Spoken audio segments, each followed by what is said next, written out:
তোমাকে বোধহয় অনেক কষ্ট দিয়ে ফেলি গিন্নি।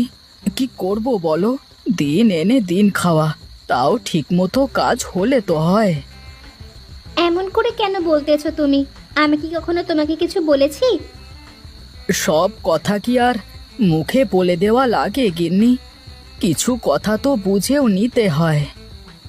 তুমি আসলে একটু বেশিই বোঝো, তাই তো তোমাকে এত বেশি ভালোবাসি।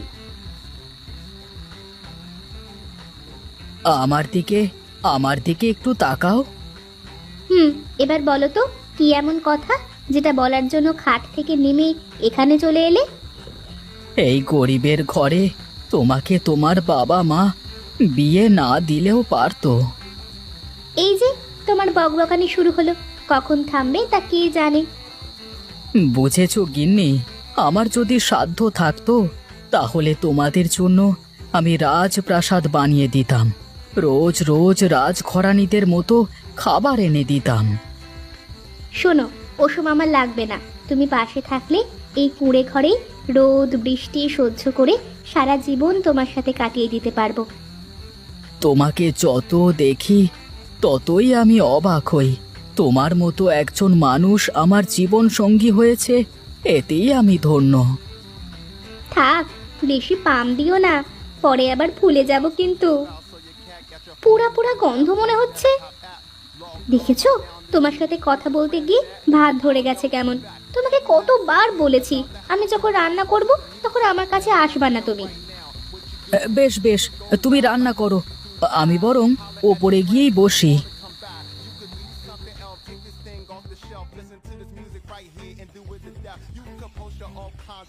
এ কি মা, তুই ঘুম থেকে উঠে পড়েছিস? হ্যাঁ বাবা, আমি ঘুম থেকে উঠে তোমাকে দেখতে না পেয়ে বাইরে চলে আসলাম। তা তোর মা কি করে ঘরের মধ্যে?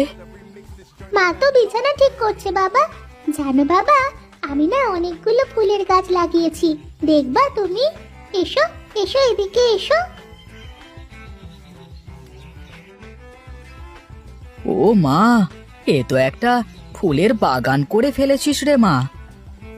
আমার বন্ধুদের বাড়ি থেকে একটা একটা করে ফুল গাছ এনে এখন আমার বাড়িতে ফুলের বাগান হয়ে গেছে বাবা।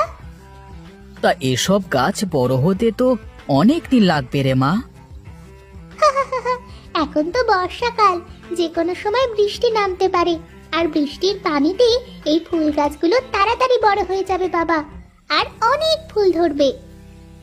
বেশ বেশ, তাহলে তো ভালোই হবে রে মা। আচ্ছা বাবা, আমি ঘরের ভিতরে গেলাম।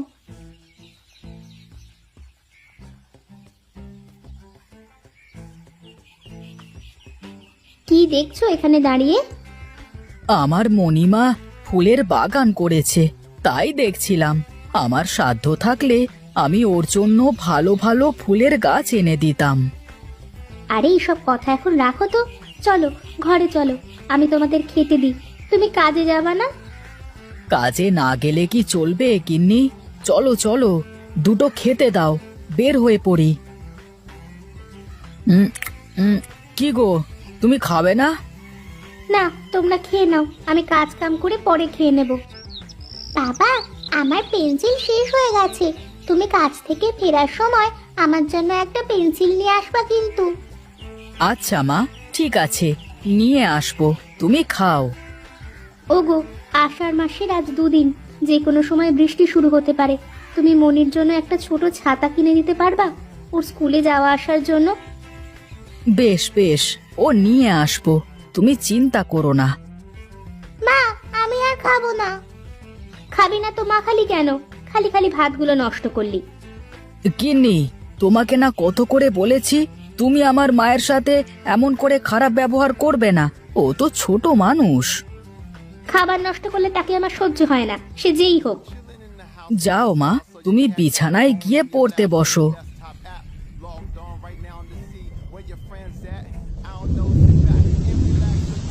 ওহ, বৃষ্টিটা যে কখন থামবে। এই বৃষ্টি কি থামার বৃষ্টি নাকি? এখন বর্ষাকাল, আষাঢ়ে বৃষ্টি হচ্ছে, থামতেও পারে নাও পারে। এভাবে বৃষ্টি পড়তে থাকলে কাজে যাব কিভাবে এর ভেতরে? সেই জন্যই তো আগে থেকে ভেবেচিন্তে একটা ছাতা কিনে থুয়ে দিতে হয়। ভুলই হয়ে গেছে। এখন যেমনই হোক, কাজে তো যেতে হবে। কি করে যাবে শুনি এর মধ্যে? তুমি একটা পলিথিনের কাগজ টাগজ কিছু দিতে পারবে না? মাথার উপর দিয়ে চলে যেতাম, গিয়ে গা হাত পা মুছে ফেলতাম। দাঁড়াও, দেখছি কিছু পাই কিনা।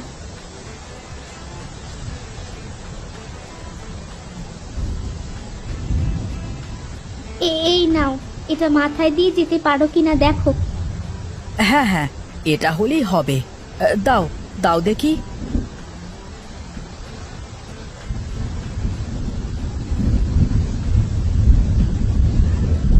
গোপাল, আরে ও গোপাল, বাড়িতে আছিস বাবা? আরে মাসিমা, আপনি তাড়াতাড়ি বারান্দায় উঠে আসুন। এই বৃষ্টির মধ্যে আপনি ভিজতে ভিজতে এলেন যে? কাপড় চোপড় তো সব ভিজে গেছে আপনার।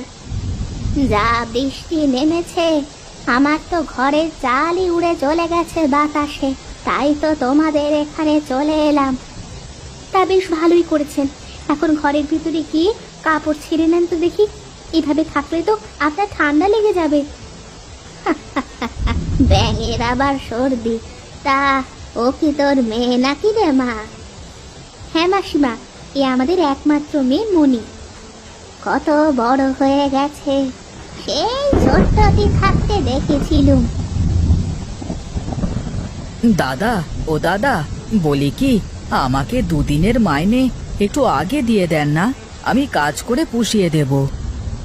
হ্যাঁ, আগে আগে মাইনে নিয়ে বৃষ্টি বাদলার দিনে কাজে না আসবার ফিন্দি ফিকির এঁটেছিস নাকি? হ্যাঁ, ছি ছি দাদা, না না, তা হবে কেন?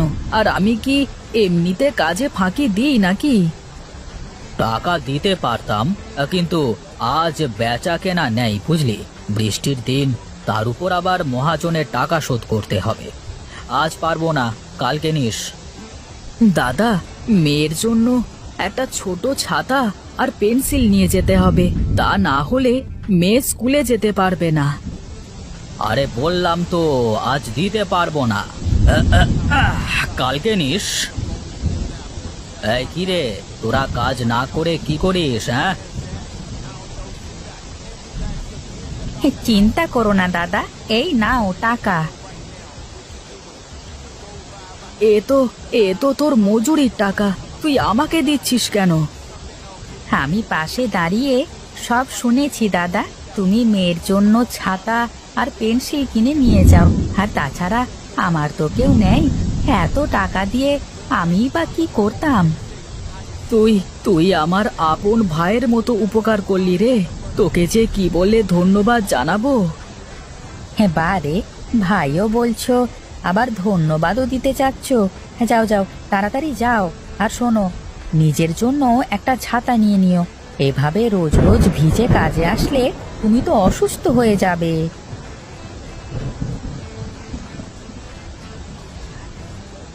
আরে মাসিমা, তুমি কখন এলে? তুই আগে ওপরে উঠে আয় বাবা। বাবা, তুমি আমার জন্য ছাতা নিয়ে এসেছো? হ্যাঁ রে মা, এই নে তোর ছোট ছাতা, আর এই নে তোর পেন্সিল। তুমি কেমন আছো মাসিমা? কখন আসলে তুমি? সেই সকালেই এসেছি রে বাবা। বৃষ্টির সাথে যে বাতাস হচ্ছিল, তাতে আমার ঘরের চাল উড়ে চলে গেছে, তাই তো তোর এখানেই চলে আসলাম। ঠিকই করেছো মাসি, তুমি বসো, আমি কাপড় চোপড়গুলো খুলে নি, তা না হলে ঠান্ডা লেগে যাবে।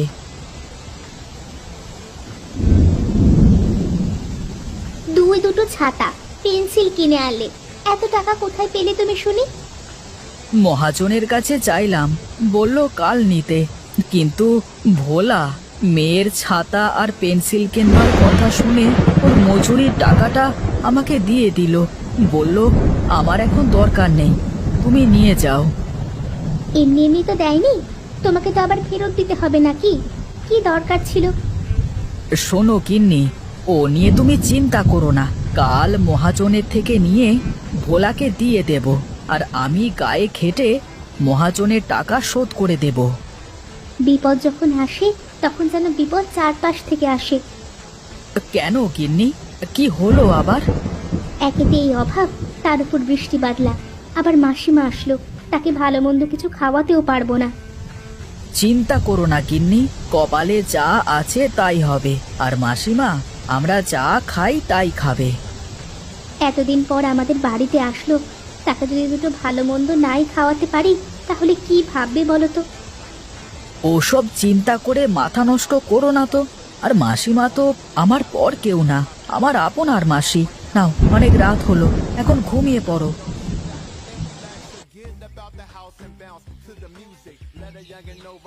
এ কি মাসিমা, আপনি বাইরে আসলেন কেন এই ঠান্ডার মধ্যে?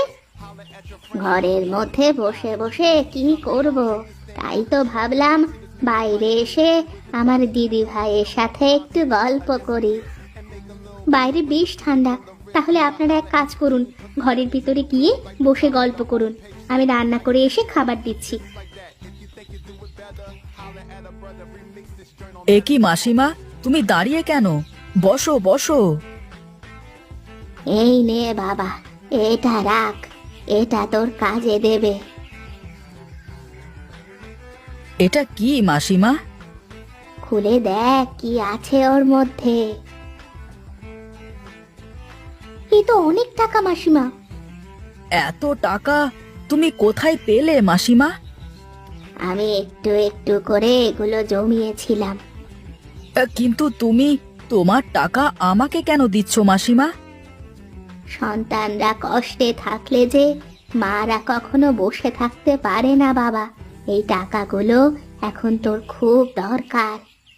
কিন্তু মাসিমা, আপনার তো ঘর ঠিক করতে এই টাকাগুলো লাগবে। কি আর হবে ওই ঘর সারিয়ে, একা একা ওখানে থাকতে থাকতে কবে যে মরে যাব কেউ হয়তো টেরই পাবে না। তার থেকে ভালো আমি এখন থেকে তোদের সাথেই মরি। অমন করে বলে না মাসিমা, তুমি এখন থেকে আমাদের এখানেই থাকবে। আমার মা বেঁচে থাকলেও তো আমি তাকে দেখতাম। তুমি না হয় আমার মা হয়েই এখানে থেকে যাও আমাদের সাথে। হ্যাঁ মাসিমা, আমার মেয়ে তাহলে দিদিমার আদর পাবে, ওর ভাগ্যে তো আর দাদুর আদর জুটলো না। ঠিক আছে রে মা, আজ থেকে আমরা সবাই একসাথে খুব হাসি খুশি থাকবো। আমাকে তুমি রোজ রূপকথার গল্প শোনাবে ঠাকুমা? হ্যাঁ রে দিদি ভাই, আমি রোজ তোকে রূপকথার গল্প শোনাবো।